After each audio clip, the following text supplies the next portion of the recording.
नमस्कार, मैं हूं आपके साथ प्रियंका राय। स्वागत है आपका हमारे स्पेशल शो खबर तो खास है में।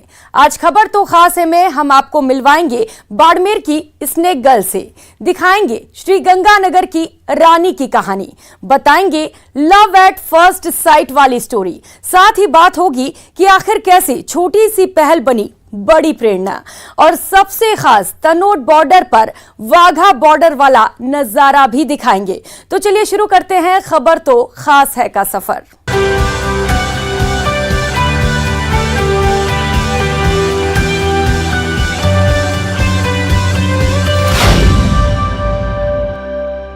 खबर तो खास है में आपको मिलवाते हैं एक ऐसी जाबाज से जो खतरों की खिलाड़ी है, जो जहरीले सांपों से अटखेलियां करती है, चुटकियों में कोबरा को काबू में कर लेती है, जो बाड़मेर की स्नेक गर्ल के नाम से जानी जाती है।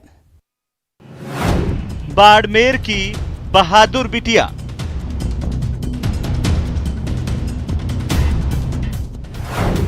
जहरीले सांपों को पकड़ने वाली जांबाज,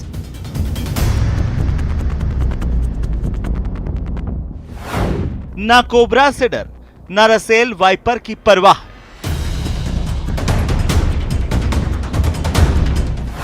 प्रियंका का सपना पीवड़ा सांप का रेस्क्यू।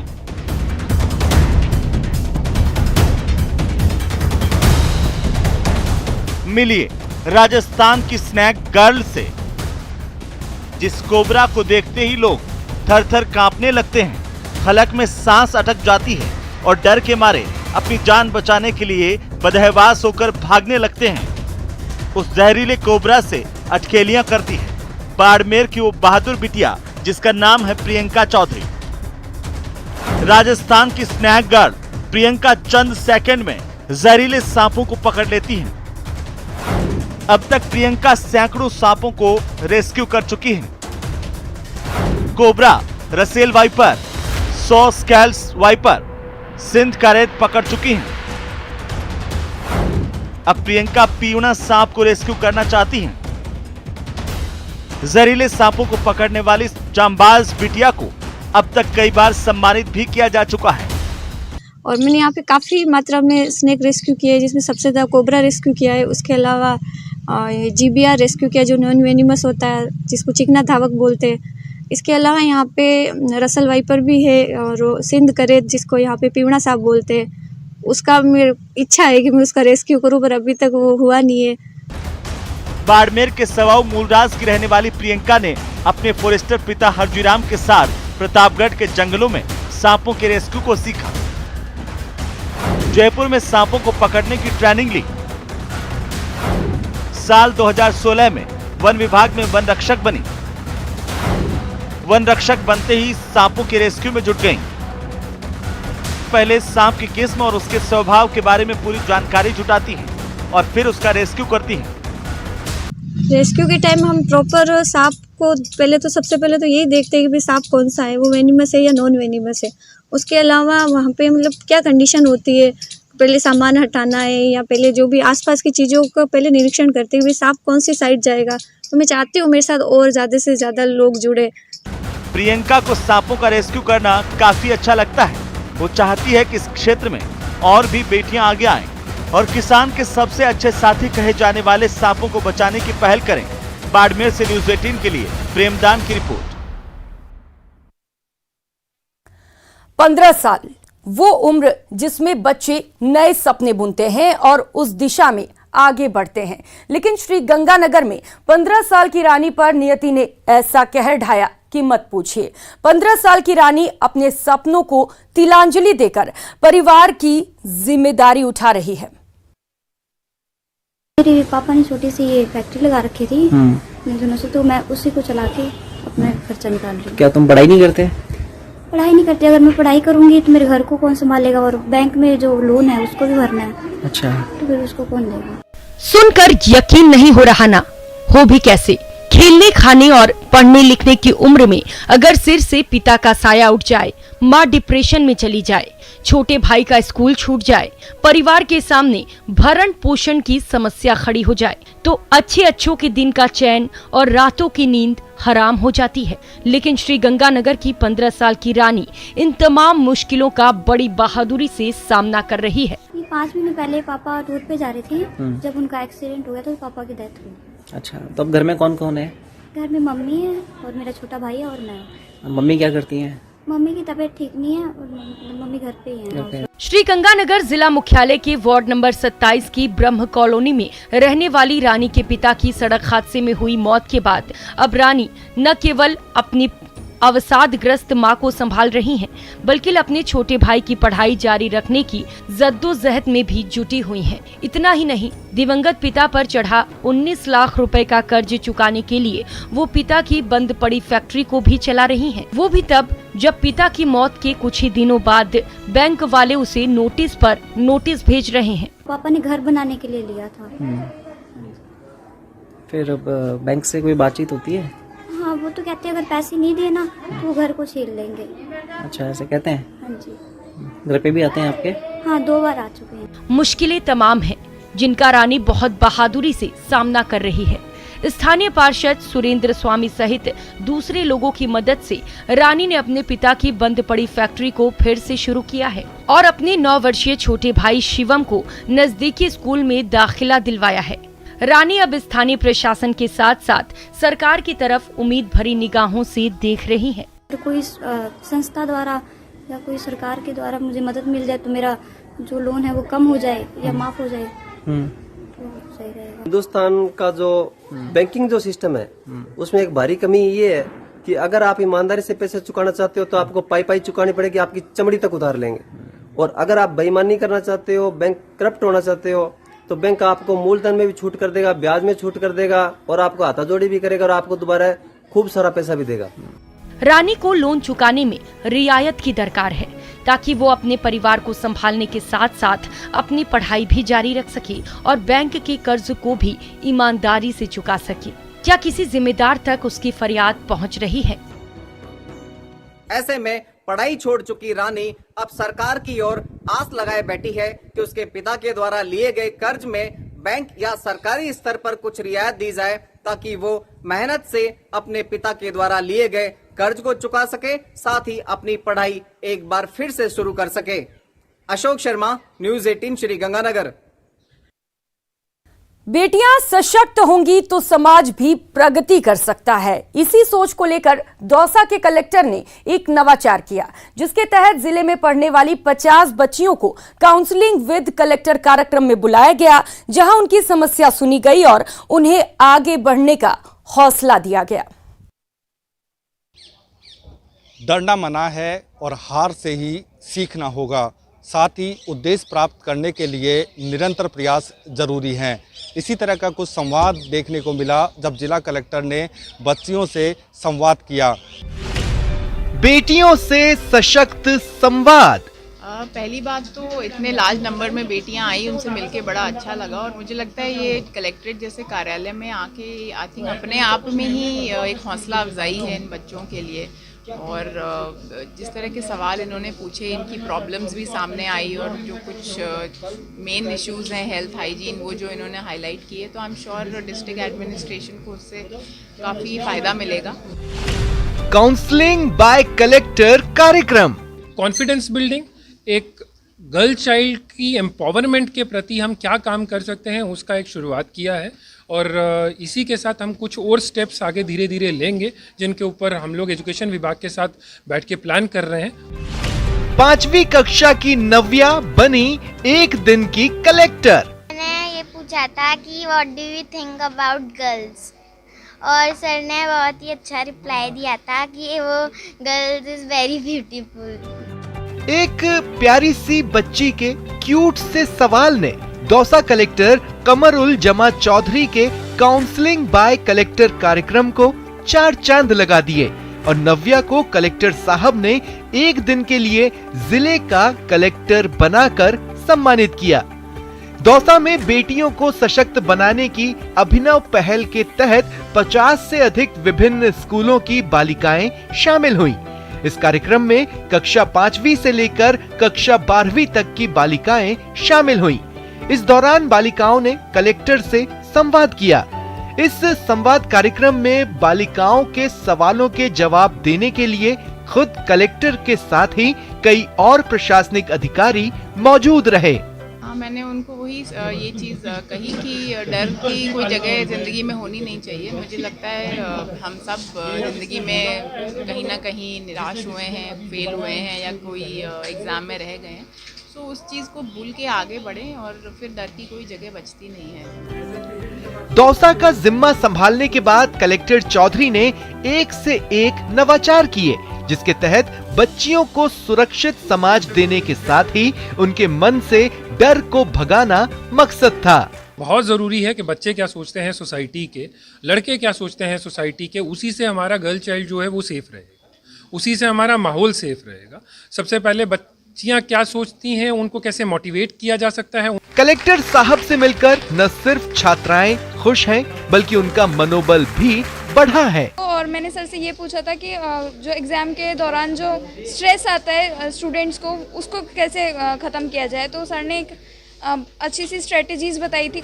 बच्चियों के सवाल का कलेक्टर साहब ने खुद जवाब दिया, तो बाकी अधिकारियों ने भी काउंसलिंग में शामिल छात्राओं का उत्साह बढ़ाया और उनकी समस्याओं को दूर करने का भरोसा दिया।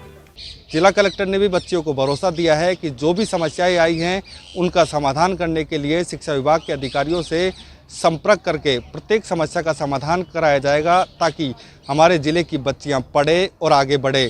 साथ ही दौसा ज़िले में एक ऐसा माहौल बनाया जाएगा ताकि बाल लिंगानुपात भी बढ़ सके। आशीष शर्मा, न्यूज़ 18, दौसा। अब बात प्यार की एक ऐसी कहानी की जो पूरी तरह से फिल्मी है। लव एट फर्स्ट साइट वाली स्टोरी। 7 समंदर पार ये लव स्टोरी परवान चढ़ी, लेकिन इस प्यार को असली मुकाम राजस्थान में मिला। राजस्थान का दूल्हा,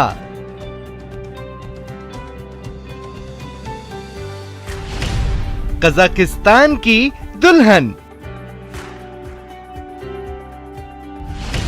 7 समंदर पार प्यार, सीकर में 7 फेरे, प्यार की फिल्मी कहानी। ये लव स्टोरी पूरी तरह फिल्मी है।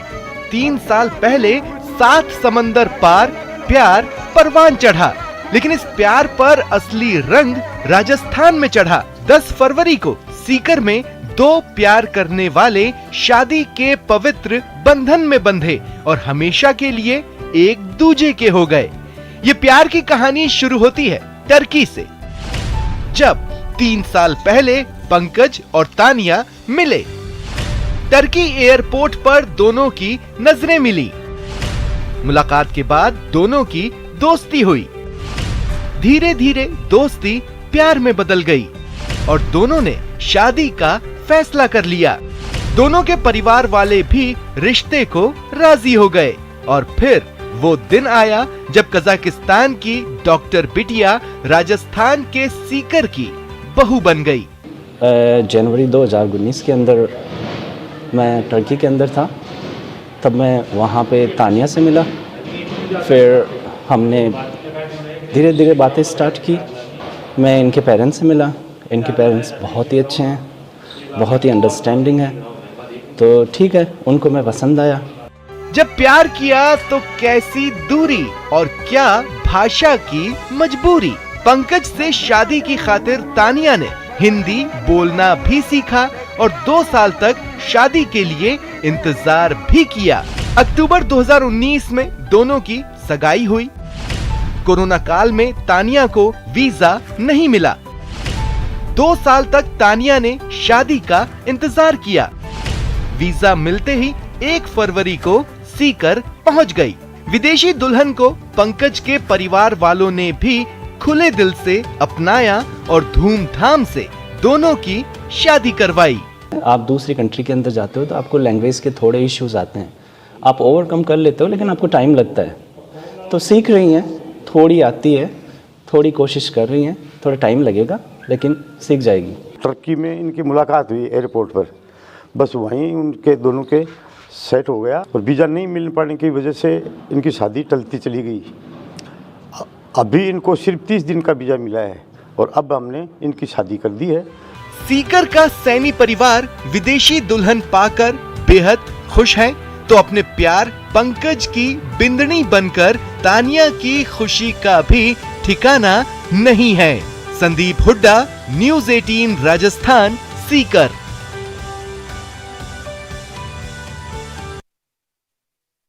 और यहां रुकेंगे एक छोटे से ब्रेक के लिए, लौटेंगे फौरन।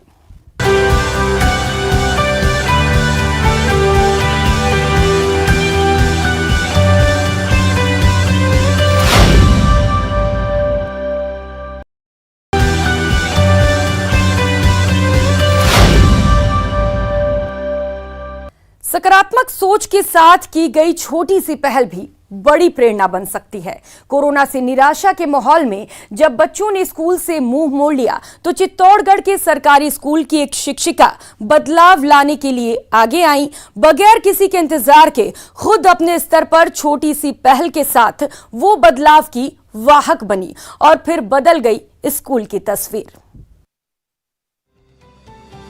चित्तौड़गढ़ के मुख्यालय से महज 5 किलोमीटर दूर स्थित धनेश कला विद्यालय में कार्यरत अध्यापिका ने, जिसने अपने खुद के खर्च पर विद्यालय की तस्वीर को बदलने का जिम्मा उठाया है।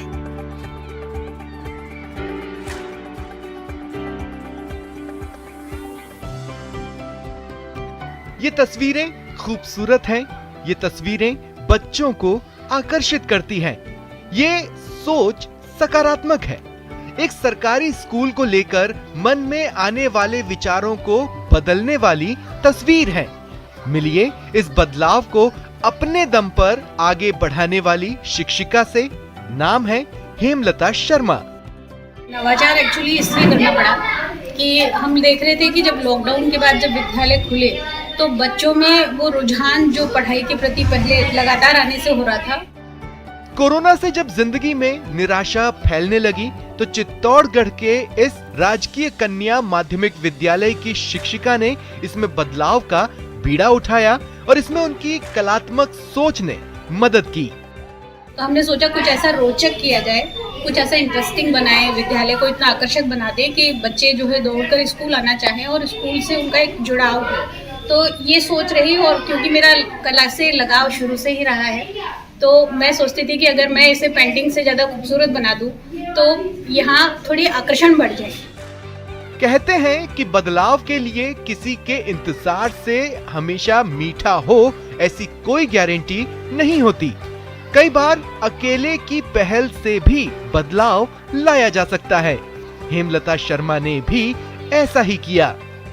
चुनौती के रूप में मैंने इसे स्वीकार किया। पहले हमने सोचा कि कहीं से ये पैसे अरेंज हो जाए, लेकिन वो हो नहीं पाए।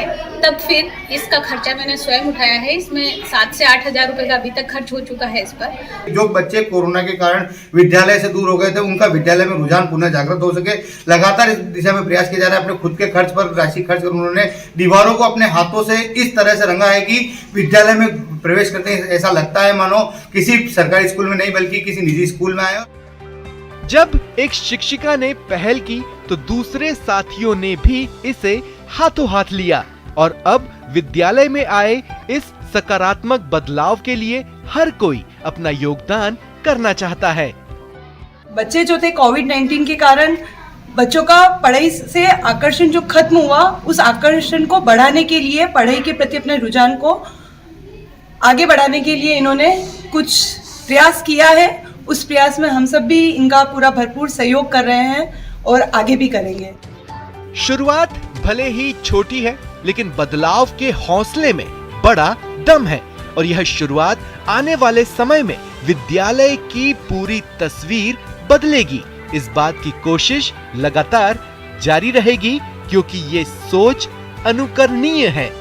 आने वाले समय में ये तस्वीर और बदलेगी, इसका प्रयास इनकी साथी अध्यापिका है और साथी स्टाफ कर रहा है। आने वाले समय भामाशाह के सहयोग से इस विद्यालय को बेहतर तरीके से बच्चों के लिए बनाया जाएगा। इस बात के लगातार प्रयास जारी रहेंगे। कैमरा पर्सन विनोद के साथ सुभाष बैरागी, न्यूज़ 18 चित्तौड़गढ़। पंजाब के वाघा बॉर्डर की तर्ज पर अब राजस्थान के तनोट बॉर्डर पर भी टूरिस्ट बीटिंग रिट्रीट सेरेमनी का दीदार कर सकेंगे। इतना ही नहीं, अगले महीने से यहां पर वॉच टावर से टूरिस्ट सीमा पार पाकिस्तान की चौकियों को भी देख सकेंगे। जैसलमेर में बॉर्डर टूरिज्म को बढ़ावा। तनोट बॉर्डर पर वाघा बॉर्डर वाला नजारा। जैसलमेर में होगी बीटिंग रिट्रीट सेरेमनी। बॉर्डर पर वॉच टावर और war museum. Attari Wagah border की तर्ज पर अब जैसलमेर में भी रिट्रीट सेरेमनी होगी। रिट्रीट सेरेमनी के लिए अंतर्राष्ट्रीय भारत पाक सीमा की बबलियान चौकी पर 2 करोड़ की लागत से 10 बीघा जमीन पर एक स्टेडियम तैयार करवाया गया है, जहां 2000 लोगों के बैठने की व्यवस्था होगी। जी हाँ, तैयार हो जाइए जैसलमेर में उस खूबसूरत नजारे को देखने के लिए जिसके लिए अब तक आपको पंजाब के वाघा बॉर्डर जाना पड़ता था। अब जल्द ही आप जैसलमेर के तनोट बॉर्डर पर वाघा बॉर्डर की तर्ज पर बीटिंग रिट्रीट सेरेमनी और परेड का दीदार कर सकेंगे। जैसलमेर डिस्ट्रिक्ट की तरफ से एक बॉर्डर टूरिज्म का एक प्रोजेक्ट बबलियान वाला जो हमारी बॉर्डर आउटपोस्ट है उसके नज़दीक शुरू हो रहा है। उसके साथ ही एक स्टेडियम जो बन रहा है जिसमें बीएसएफ की तरफ से आगे आने वाले दिनों में हम एक रिट्रीट सेरेमनी जो शाम के टाइम पर शुरू की जाएगी। मार्च में होने वाली परेड देखने को मिलेगी। यहाँ सीमा पर एक स्टेडियम बनाया जा रहा है। स्टेडियम में एक साथ 2000 दर्शक बैठ सकेंगे। दोनों तरफ सैलानियों के लिए कुर्सियां लगाई गई हैं। स्वर्ण नगरी के सोनार किले की तर्ज पर दीवार होगी। स्टेडियम में डीजे लगेंगे, देशभक्ति के गीत बजेंगे। 10 बीघा वाले प्रोजेक्ट पर 2.5 करोड़ खर्च होंगे। सीमा पर जब बॉर्डर टूरिज्म की ऐसी शानदार तैयारी हो रही है तो सैलानियों का सैलाब उमड़ना तो तय है। ये बॉर्डर विजिट का ये रिट्रीट सेरेमनी का कार्यक्रम वहां पे आयोजित करेंगे, तो उस समय रिट्रीट सेरेमनी देखने के बाद जो है वो जब टूरिस्ट वापस जाएगा तो नेचुरली एक रात उसको और जैसलमेर रुकने का मौका मिलेगा। बॉर्डर टूरिज्म को बढ़ावा देने की दृष्टि से नीति आयोग से हमें ये प्रस्ताव बना करके भेजा गया था पहले, तो उसका पैसा लगभग 1 करोड़ 80 लाख के करीब प्राप्त हुआ और उसके तहत ये बॉर्डर टूरिज्म को और अधिक विकसित करने के लिए, बढ़ावा देने के लिए, टूरिस्ट को आकर्षित करने के लिए एक प्रोजेक्ट वहाँ पर मंजूर हुआ है। जैसलमेर जिला एस्पिरेशनल डिस्ट्रिक्ट भी है, इसलिए नीति आयोग से पैसा हमारे को प्राप्त हुआ है। जैसलमेर में सीमा पर आने वाले सैलानी बीटिंग रिट्रीट सेरेमनी के साथ साथ सीमा पार का नजारा भी देख सकेंगे। सैलानी यहाँ पर 31 फीट ऊंचे वॉच टावर से सीमा पार देख सकेंगे। वॉच टावर से पाकिस्तान की चौकियां देख सकेंगे। स्टेडियम के सामने एक म्यूजियम बनाया जा रहा है। इस म्यूजियम में बीएसएफ के इतिहास के साथ साथ 1965 और 1971 के वॉर की वीर गाथा दर्शाई जाएगी। म्यूजियम में हथियारों की प्रदर्शनी भी लगाई जाएगी।